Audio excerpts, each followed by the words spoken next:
Happy Tuesday. Okay, so today we are going to be talking about making inferences, okay? And our objective for today is readers will make inferences and use evidence to support understanding, okay? So under mini lesson, you're going to open up mini lesson tab on the first clean page, okay? And so that should be around page 4. So I'm going to start on this page. And the title of this anchor chart is going to be making inferences. Okay, so we can write that at the very top. Making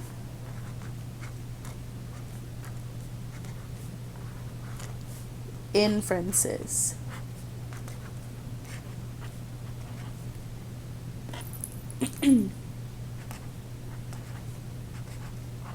Okay, making inferences, and what that means, we'll go ahead and I'm going to write it in a different color what that means. Okay, so making inferences, when you make, I'm going to write it here, when you make, oh, this one's dying out. 1 second. My color's dying out a little bit. When you make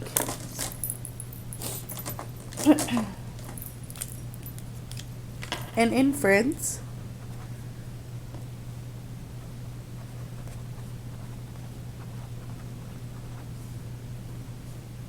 you go beyond the author's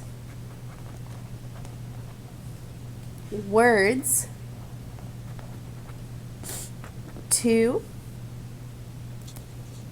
understand what is not, so underline that not because that's really important, okay? Understand what is not said in the text. In the text. Okay?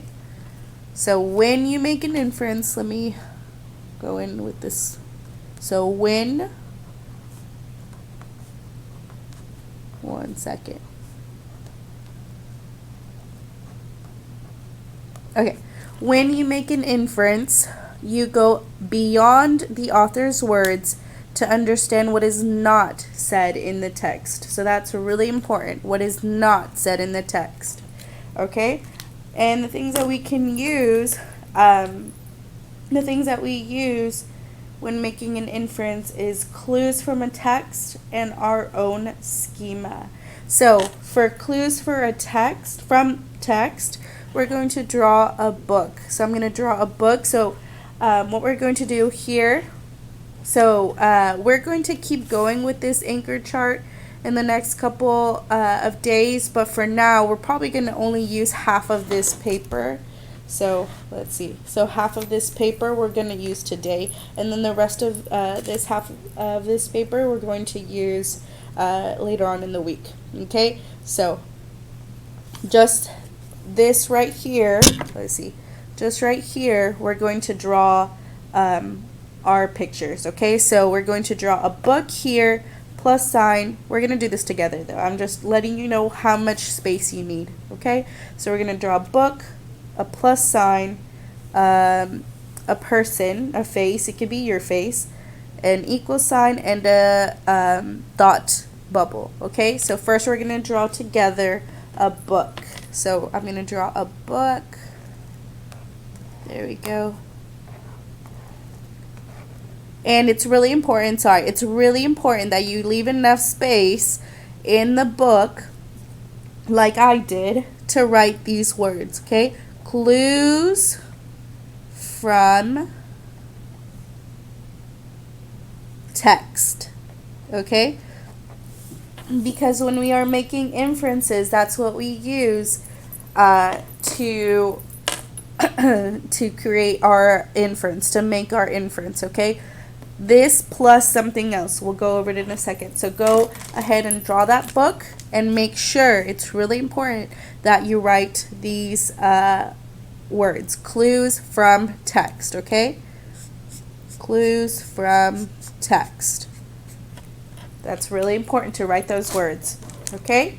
So once you have that down, you drew your book and wrote clues from text, we're going to draw a plus sign, because we're going to use clues from text plus something else, okay? And I'll tell you in a second what that is. So make sure to draw that plus sign, and then let me just double check something. Here, you can draw yourself. I'm going to draw a boy because last time whenever we talked about making connections, I drew a girl, so I'm going to change it up this time. But you can draw yourself. So just a face is fine. So I'm going to draw a little boy like this. You can make it represent you, okay?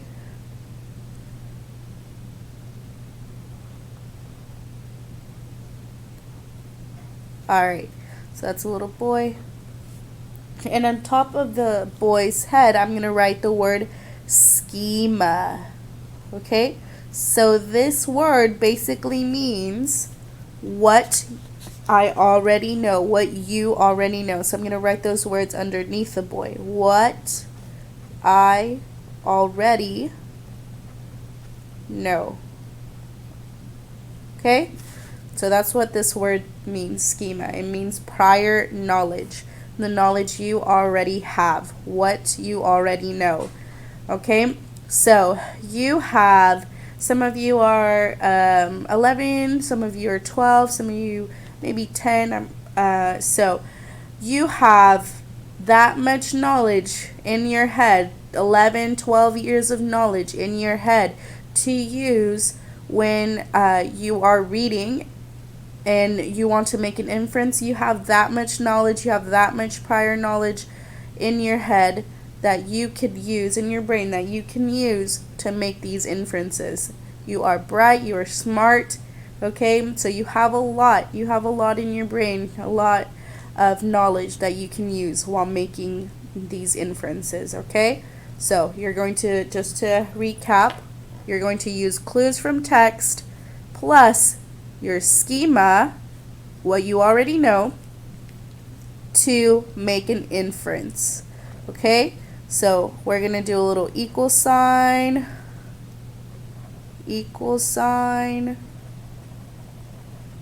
right here.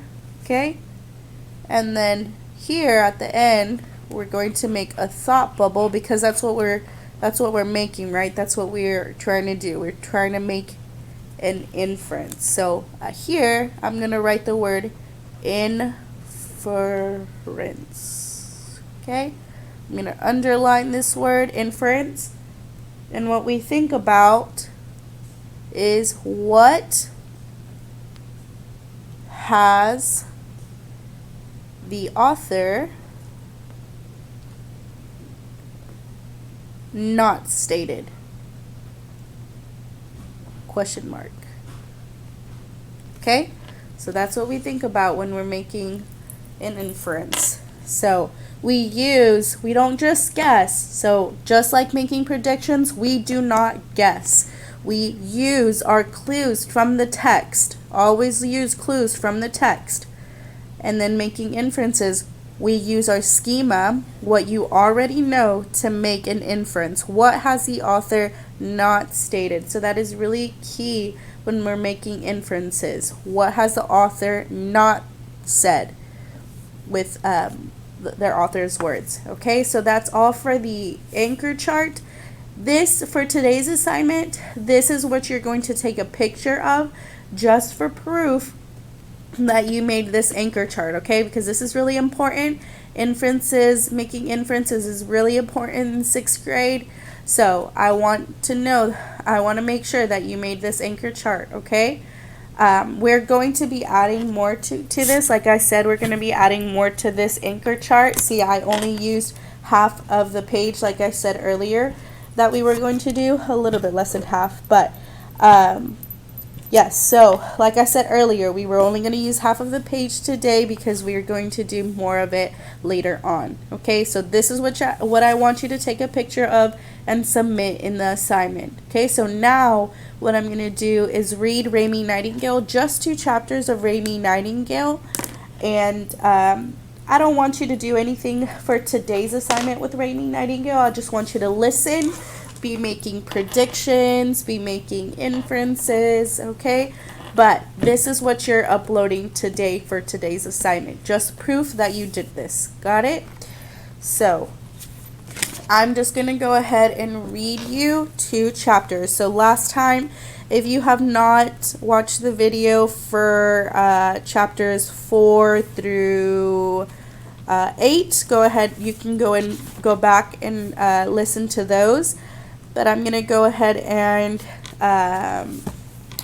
read where we ended, okay?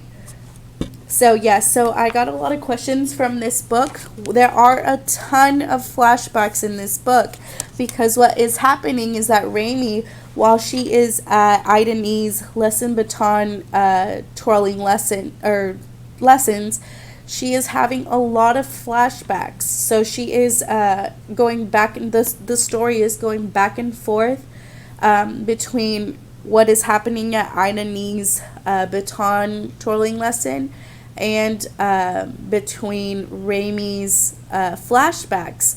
So Raymie is having a lot of memory flashbacks. So that's why it seems like this story is going back and forth. Okay, so we ended on chapter 8. That was the last page that we were on. So now we're going to go on chapter 9. Okay, again, just listen. Just 2 chapters we're going to read. "Stop that!" shouted the woman behind the wheel of the car. Beverly did not stop. She kept whamming away. "I paid good money for that baton," the woman said to Raymie. "Make her stop." "Me?" said Raymie. "Yes, you," said the woman. "Who else is standing here besides you? Get that baton away from her." The woman had green eyeshadow on her eyelids and big fake eyelashes, and also a lot of rogue on her cheeks.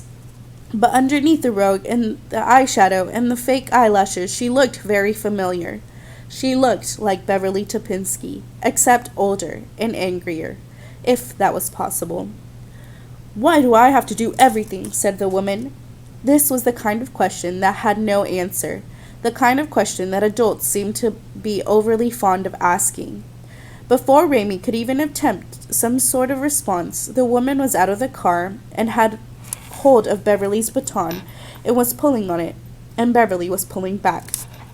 More dust rose up in the air. "Let go," said Beverly. "You let go," said the woman, who was surely Beverly's mother, even though she wasn't really acting like a mother. "Stop this nonsense immediately." This command issued from Idane, who had appeared out of nowhere, and who was standing in front of them with her white boots glowing, and her baton stretched out in front of her like a sword. She looked like an avenging angel in a Sunday school storybook. Beverly and the woman stopped wrestling. "What is going on here, Rhonda?" said Idane. "Nothing," said the woman. "Can't you control your daughter?" said Idane. "She started it," said Beverly. "Get out of here, both of you," said Idane.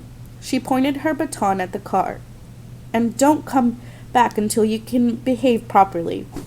You should be ashamed of yourself, Rhonda, a champion twirler like you." Beverly got in the back of the car, and her mother got in the front. They both slammed their doors at the same time. "See you tomorrow," said Raymie as the car pulled out of the driveway. "Ha," said Beverly. "You're never going to see me again." For some reason, these words felt like a punch to the stomach. They felt like someone sneaking down a hallway in the middle of the night, carrying their shoes in their hand, leaving without saying goodbye. Raymie turned away from the car and looked at Idane, who shook her head, marched past Raymie, and went into her baton-twirling office, which was really just a garage. and closed the door. Raymie's soul was not a tent. It was not even a pebble. Her soul, it seemed, had disappeared entirely. After a long time, or what seemed like a long time, Raymie's mother arrived. How were the lessons? She asked when Raymie got in the car. Complicated, said Raymie. Everything is complicated, her mother. I can't even begin to imagine why you would want to learn how to twirl a baton. Last summer was the life-saving lessons. This summer is twirling. None of it makes any sense to me. Raymie looked down at the baton in her lap. I have a plan, she wanted to say. And the baton twirling is part of the plan. She closed her eyes and imagined her father in a booth, in a diner, sitting across from Leanne Dickerson. She imagined her father opening the paper and discovering that she was Little Miss Central Florida Tire. Wouldn't he be impressed? Wouldn't he want to come home immediately? And wouldn't Leanne Dickerson be amazed and jealous? What could your father possibly see in that woman? Said Raymie's mother, almost as if she knew what Raymie was thinking. What could he see in her? Raymie added this question to the list of impossible, unanswerable questions that adults seemed inclined to ask her. She thought about Mr. Stephanopoulos, her life-saving coach from the summer before. He was not the kind of man who asked questions that didn't have answers. Mr. Stephanopoulos only ever asked one question. Are you going to be a problem causer or a problem solver? And the answer was obvious. You have to be a problem solver. Chapter 10. Mr. Stephanopoulos had fur on his toes and fur all down his back. He wore a silver whistle around his neck. Raymie didn't think that he ever took the whistle off. Mr. Stephanopoulos was passionate about people not drowning. Land is an afterthought, people. That was what Mr. Stephanopoulos said to all his life-saving 101 students. The world is made of water, and drowning is an ever-present danger. We must help each other. Let's be problem solvers together. Then Mr. Stephanopoulos would blow his whistle, throw Edgar in the water, and the life-saving lessons would begin. Edgar was the drowning dummy. He was 5 feet 3 inches tall. He was dressed in jeans and a checked button-down shirt. He had buttons for eyes, and his smile was drawn on with a red permanent marker. He was stuffed with cotton that never dried out properly, and there were stones sewn into his hands and feet and stomach so that he would sink. He smelled of mildew, a sweet, sad kind of smell. Mr. Stephanopoulos had made Edgar. He had designed him to drown. It seemed like a strange reason to be called into the world, to drown, to be saved to drown again.